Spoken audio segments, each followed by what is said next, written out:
What's up, current and future disc golf addicts? Welcome back to my channel.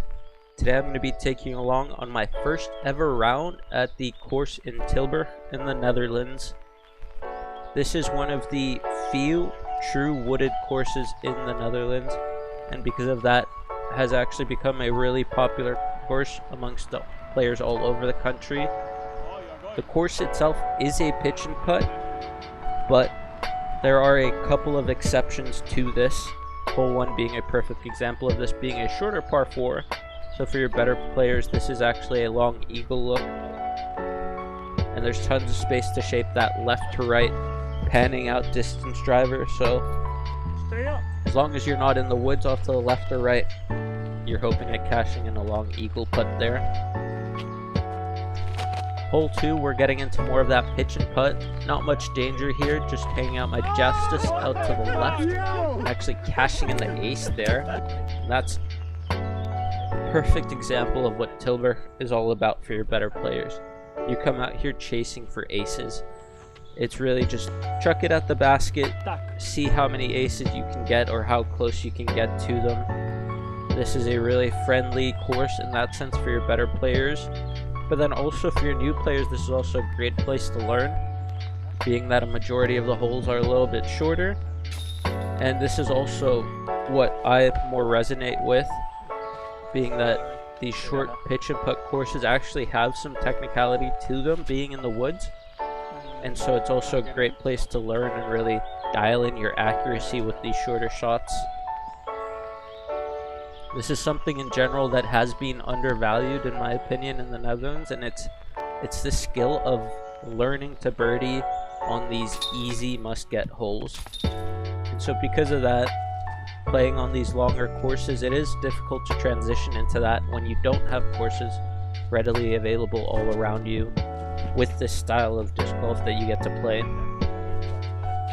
With these shorter holes, there is a majority being right hand backhand heavy, and because of that it's also a little bit more friendly on the beginner there. But there are still a couple of holes where that forehand is needed, but in general I would say it's a lot more backhand dominant of a course. As for the holes themselves, the majority of them being short, so your better players, this is also a perfect place to play one disc round, really get to know your discs in your bag. And as far as that goes, you could get away with a putter or a mid. Both are completely fine options there. In that sense, the course doesn't require that many different shape shots, so you get to work your angles really on your discs and just be really specific as to the flights that you're trying to get, whether that be a soft hyzer flip, soft turn, or your different shapes of hyzers then. Hole 8 being a really perfect example of what I just talked about. You do have a couple of options here. To me, this is more of a backhand shot to where you can throw it directly at the basket, no movement left or right, and try to give it that ace run, but you do also have space to aim out a little bit left and kind of drift something off to the right as an option. Now, being in the woods, Tilburg also has this unique ability to use some of these tree stumps that they have around to elevate the baskets, as we're going to get our first look here. Now what you're also seeing behind me there is the very obvious side of the natural tee pads that you would have already seen here, is that the forest here in Tilburg is actually protected, and because of that they're not allowed to put in permanent tee pads.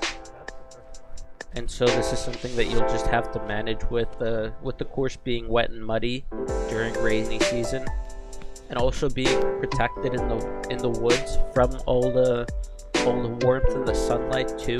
That does mean that even though it might not have rained recently, that water does stay around a little bit longer than you would expect to see on some open courses in the country.